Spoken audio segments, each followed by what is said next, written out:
This video is about Jeff Bezos. Jeff Bezos is currently the richest man in the world, with a net worth of anywhere from $140 to $150 billion.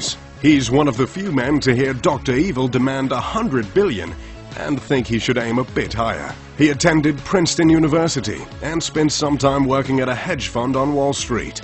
He then moved to Seattle and, while working out of his garage, started up a small book-selling website called Amazon. The site has grown into an absolute monolith, and Bezos still enjoys 16% ownership in it, along with all the perks of being its CEO.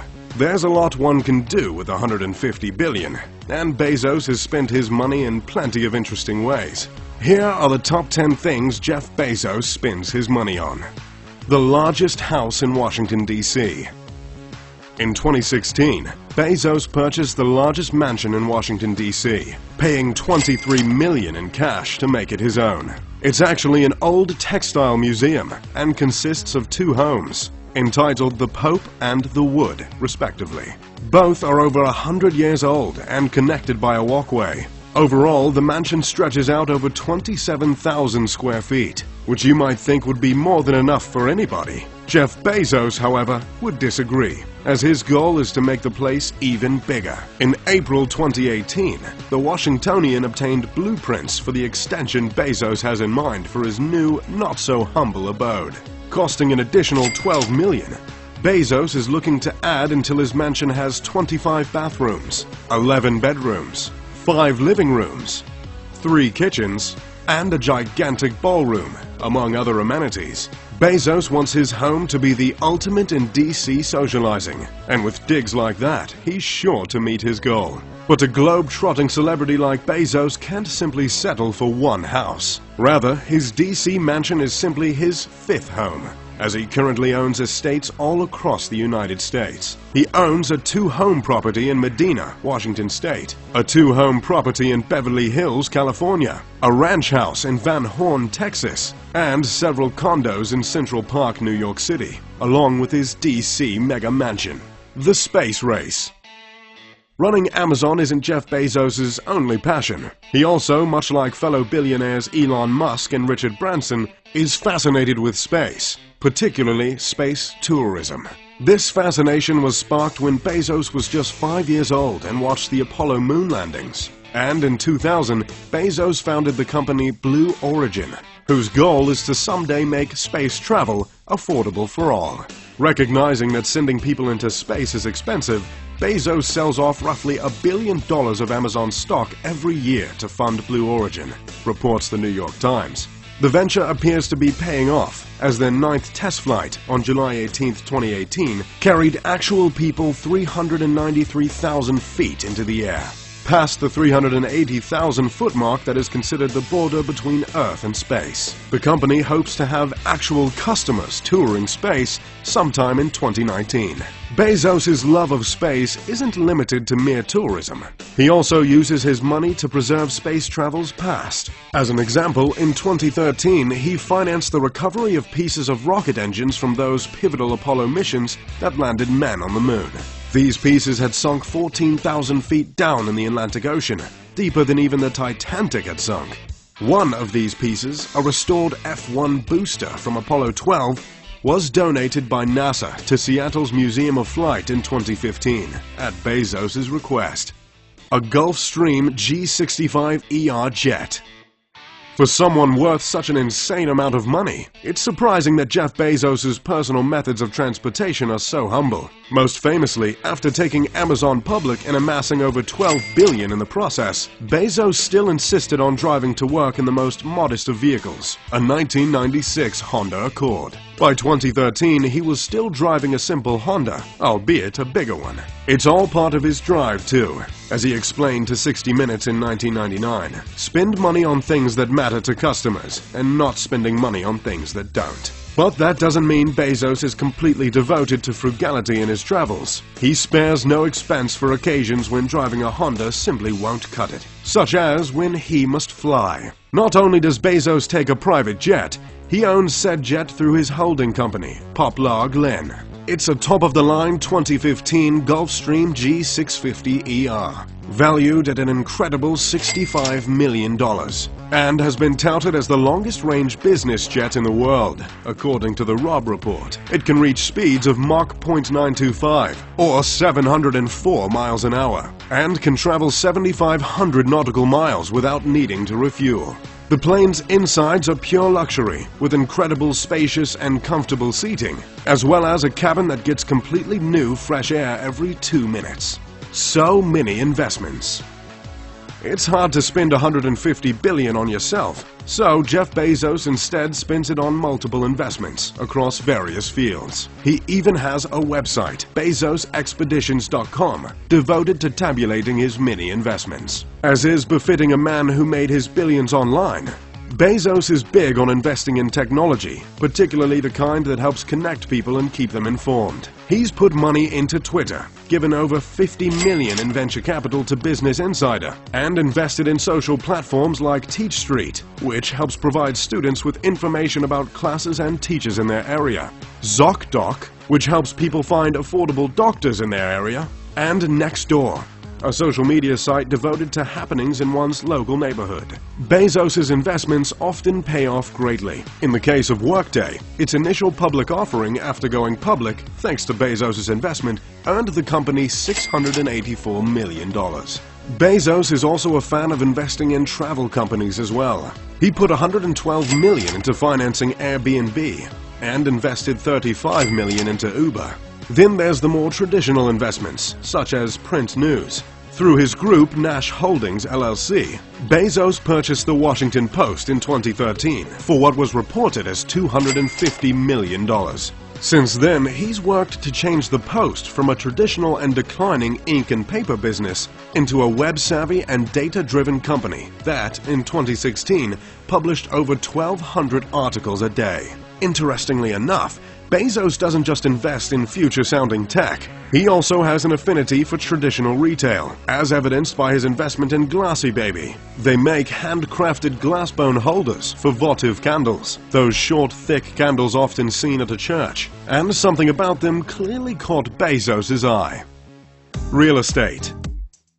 As briefly mentioned earlier, Bezos has real estate literally from sea to shining sea. And he doesn't just use them for living space. He uses his estate in Texas, the 165,000-acre corn ranch, as a base of operations for Blue Origin, his outer space company that's hoping to make space tourism as regular an occurrence as city bus tours. The corn ranch also hosts test launches for New Shepard, the vertical landing manned suborbital rocket that is Bezos' best hope for popularizing space tourism someday. Then there's his personal real estate, such as his 2 Beverly Hills homes, his lakeside Washington State property, which he expanded to over 30,000 square feet at a cost of $28 million, and his 10,000 square foot Manhattan apartment inside Century Tower. The Manhattan home cost him around $10 million, but has been more than worth it, especially to the city. Bezos' presence alone sent Century Tower's property values skyrocketing. If you want to be Jeff Bezos' New York neighbor, expect to shell out anywhere from $2,000 to $3,000 per square foot. Charitable donations.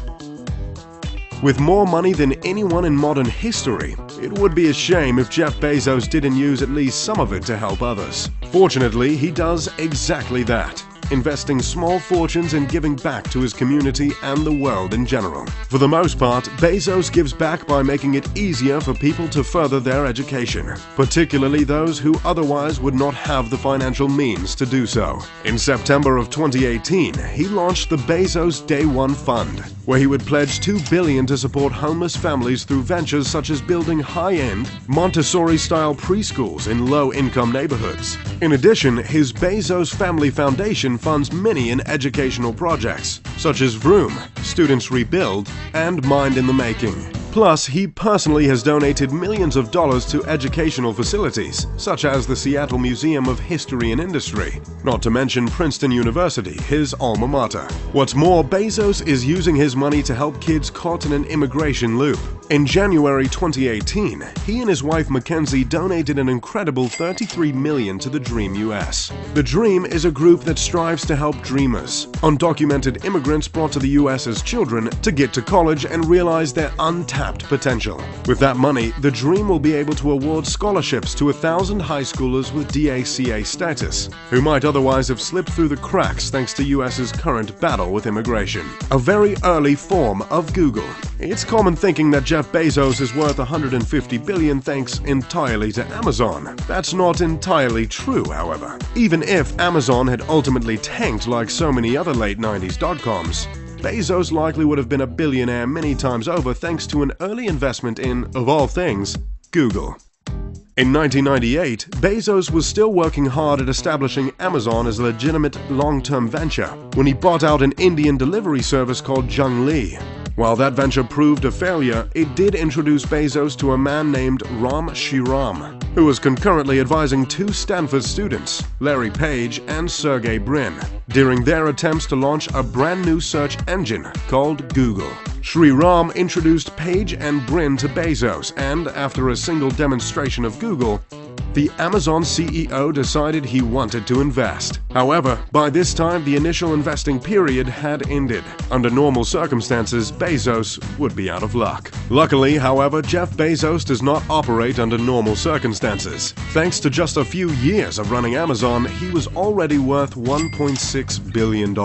This convinced Page and Brin that Bezos knew what he was doing with his money, so they allowed him to invest in Google, which has clearly paid off in dividends. Bezos invested a reported $1 million in Google, but how much he made off of it, nobody can really say. To this day, Bezos has refused to provide such details. That said, this is Google we're talking about. It's currently worth over $279 billion, according to geo-banking rates, and is the most popular search engine on the planet. It's highly likely that, though he was a billionaire already, had Amazon gone no further, Google would likely have made Bezos one of the richest people anyway.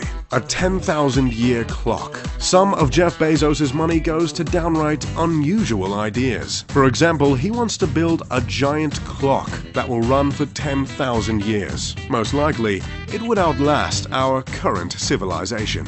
This clock is the brainchild of the Long Now Foundation, working 500 feet inside a mountain located on Bezos' Van Horn, Texas property. Long Now workers are currently cobbling together the 500-foot-tall mechanical clock designed to run for a literal 10,000 years. As Bezos explained in a tweet, the clocks are a symbol for long-term thinking. He so believes in that symbol that he has donated a reported $42 million towards this clock's completion.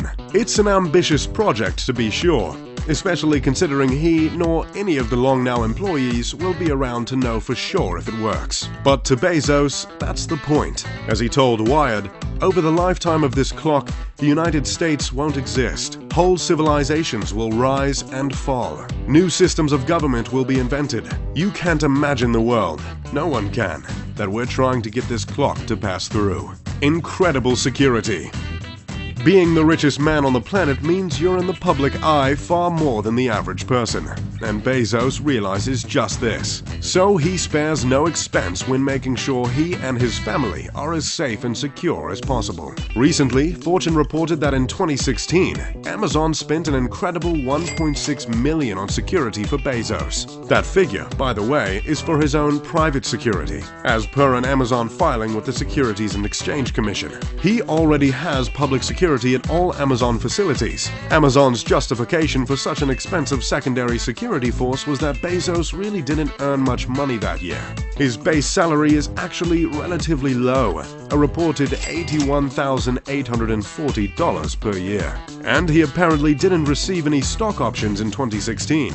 In other words, the security cost likely came out of his own pocket. In case you were wondering how the cost of Bezos' private security measures up to his peers, it turns out that he spends more than basically anyone else. Apple, for example, spent a comparatively paltry $200,000 on security for CEO Tim Cook in 2016.